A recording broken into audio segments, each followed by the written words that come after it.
RCB versus Delhi IPL ಪಂದ್ಯದ ವೇಳೆ betting ನಡೀತಾ ಇತ್ತು. ಚಿನ್ನಸ್ವಾಮಿ ಸ್ಟೇಡಿಯಂ ಒಳಗಡೆ ಕುಳಿತು ಬೆಟ್ಟಿಂಗ್ ಮ್ಯಾಚ್. ಆ ಸಂದರ್ಭದಲ್ಲೇ ಮಫ್ತಿಯಲ್ಲಿ ಸಿಸಿಬಿ ಪೊಲೀಸರು ಕಾರ್ಯಾಚರಣೆಯನ್ನು ಮಾಡಿದ್ದಾರೆ.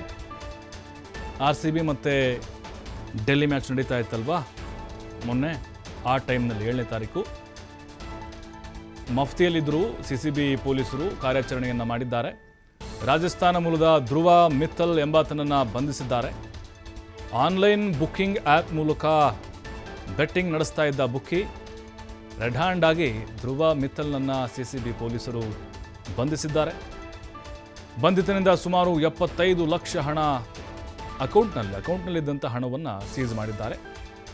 ಮತ್ತೋರ್ವ ಬುಕ್ಕಿಯಿಂದ ಬಾಲ್ ಟು ಬಾಲ್ ಬೆಟ್ಟಿಂಗ್ ನಡೀತಾ ಇತ್ತು. ನೋಡಿ, ಬಾಲ್ ಟು ಬಾಲ್ ಕೋಟಿ ಬೆಟ್ಟಿಂಗ್ ನಡೀತಾ ಇತ್ತು. ಸ್ಟೇಡಿಯಂನಲ್ಲಿ ರೋಹಿತ್ ರಂಜನ್ ಎಂಬ ಬುಕ್ಕಿಯಿಂದ ಬೆಟ್ಟಿಂಗ್ ಆಗ್ತಾ ಇತ್ತು. ಗ್ರೌಂಡ್ನಲ್ಲಿ ಬಾಲ್ ಹಾಕಿದ 2-3 ನಿಮಿಷದ ಬಳಿಕ ಟಿವಿಯಲ್ಲಿ ಪ್ರಸಾರ ಆಗ್ತಾ ಇತ್ತು. ಇದನ್ನೇ ಬಂಡವಾಳ ಮಾಡಿಕೊಂಡು ಬಾಲ್ ಟು ಬಾಲ್ ಬೆಟ್ಟಿಂಗ್ ಆಡ್ತಾ ಇದ್ದ. ಈ ಬಗ್ಗೆ ಸೂಕ್ತ ಮಾಹಿತಿ ಮೇರೆಗೆ ರೋಹಿತ್ ರಂಜನನ್ನು ಬಂಧಿಸಿದ್ದಾರೆ. ಜಕ್ಕೂರ್ನಲ್ಲಿ ಆನ್ಲೈನ್ ಮೂಲಕ ಬೆಟ್ಟಿಂಗ್ ಆಡುತ್ತಿದ್ದ ಬುಕ್ಕಿಯನ್ನು ಅರೆಸ್ಟ್ ಮಾಡಿದ್ದಾರೆ.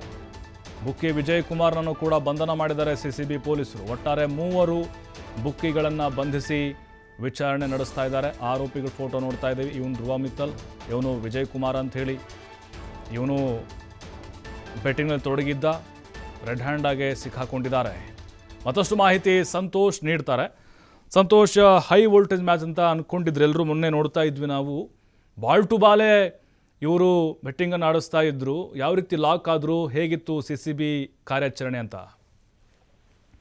ಪ್ರಭು, ಏನು ಯಾವಾಗ IPL ಫೀವರ್ ಏನಿರುತ್ತೆ ಸಾಕಷ್ಟು ಜೋರಾಗಿ ನಡೀತಾ ಇರುತ್ತೆ. ಅದು RCB ಮ್ಯಾಚ್ ಅಂತ ಬಂದಾಗ ಬೆಂಗಳೂರಿನಲ್ಲಿ ಸಾಕಷ್ಟು ಜನ ಅದನ್ನು ನೋಡ್ಲಿಕ್ಕೆ ಅಭಿಮಾನಿಗಳಕ್ಕಿಂತ ಹೆಚ್ಚಾಗಿರ್ತದೆ. ಸೊ ಮೊನ್ನೆ ಅಷ್ಟೇ ಏನು ಡೆಲ್ಲಿ ಮತ್ತು RCB ನಡುವೆ ನಡೆದಂತಹ ಒಂದು ಬೆಟ್ಟಿಂಗ್ ಪಂದ್ಯ ಏನಿತ್ತು. ಸೊ ಈ ಪಂದ್ಯಕ್ಕೆ ಸಂಬಂಧಪಟ್ಟ ಹಾಗೆ ಸಾಕಷ್ಟು ಜನ ಪಂದ್ಯಗಳನ್ನು ವೀಕ್ಷಣೆ ಮಾಡ್ಲಿಕ್ಕೆ ಬಂದಿದ್ರು. ಈ ಸಂದರ್ಭದಲ್ಲಿ ಪಂದ್ಯ ವೀಕ್ಷಣೆ ಮಾಡುವ ನೆಪದಲ್ಲಿ ಬಂದು ಬೆಟ್ಟಿಂಗ್ ಅನ್ನ ಮಾಡ್ತಿದ್ದವ್ರನ್ನ ಸಿಸಿಬಿ ಪೊಲೀಸರು ಮುಖ್ಯಲ್ಲಿ ಬಂದು ಈಗಾಗಲೇ ಬಂಧನ ಮಾಡಿರುವಂತದ್ದು. ಒಟ್ಟು 3 ಬಂಧನ ಮಾಡಿರುವಂತದ್ದು. ಅಂದ್ರೆ ಬಾಲ್ ಟು ಬಾಲ್ ಸ್ಟೇಡಿಯಂ ಒಳಗೆ ಕೂತ್ಕೊಂಡು ಮ್ಯಾಚ್ ಏನ್ ನಡುತ್ತೆ ಅದನ್ನ ವೀಕ್ಷಣೆ ಮಾಡುವಂತದ್ದು, ಅದನ್ನ ಬುಕ್ಕಿಗಳಿಗೆ ಮಾಹಿತಿಯನ್ನು ಕೊಡುವಂತದ್ದು. ಅಂದ್ರೆ ಇವರೆಲ್ಲರೂ ಕೂಡ ಸ್ಟೇಡಿಯಂ ಅಲ್ಲಿ ನಾವು ನೋಡ್ತಾ ಇರುವಂತ ಮ್ಯಾಚ್ ಏನಿರುತ್ತೆ ಅದು ಲೈವ್ ಇರುತ್ತೆ. ಟಿವಿಗೆ ಬರೋಷ್ಟರಲ್ಲಿ ಅದು 2 ರಿಂದ 3 ನಿಮಿಷಗಳ ಕಾಲ ಸಮಯಾವಕಾಶವನ್ನು ತೆಗೆದುಕೊಳ್ಳುತ್ತೆ. ಈ ರೀತಿಯಾಗಿ ಸಮಯಾವಕಾಶವನ್ನು ತೆಗೆದುಕೊಂಡಂತಹ ಆ ಟೈಮಿಂಗ್ ಇರುತ್ತೆ, ಆ ಟೈಮ್ಗೆ ಬಾಲ್ ಟು ಬಾಲ್ ಬೆಟ್ಟಿಂಗ್ ಅನ್ನ ಆಡುವಂಥದ್ದು. ಆ ಮಾಹಿತಿಯನ್ನ ಸ್ಟೇಡಿಯಂ ಒಳಗೆ ಕೂತ್ಕೊಂಡು ಹೊರಗಡೆ ಯಾರು ಬೆಟ್ಟಿಂಗ್ ಅನ್ನ ಆಡಿಸ್ತಾ ಇರ್ತಾರೆ ಬುಕ್ಕಿಗಳು, ಅವರಿಗೆ ಮಾಹಿತಿಯನ್ನ ಕೊಡುವಂಥದ್ದು. ಸೊ ಈ ರೀತಿಯಾಗಿ ಮಾಹಿತಿಯನ್ನ ಏನು ಕೊಡ್ತಾ ಇದ್ರು, ಈ ಮಾಹಿತಿಯನ್ನ ಆಧಾರವಾಗಿ ಇಟ್ಕೊಂಡು ಏನು ಸಿಸಿಬಿ ಪೊಲೀಸರು, ಸಿಸಿಬಿ DCP ಆಗಿರುವಂತಹ ಮಚ್ಚೀಂದ್ರ ಅವರ ನೇತೃತ್ವದಲ್ಲಿ ಕಾರ್ಯಾಚರಣೆ ನಡೆಯುತ್ತೆ.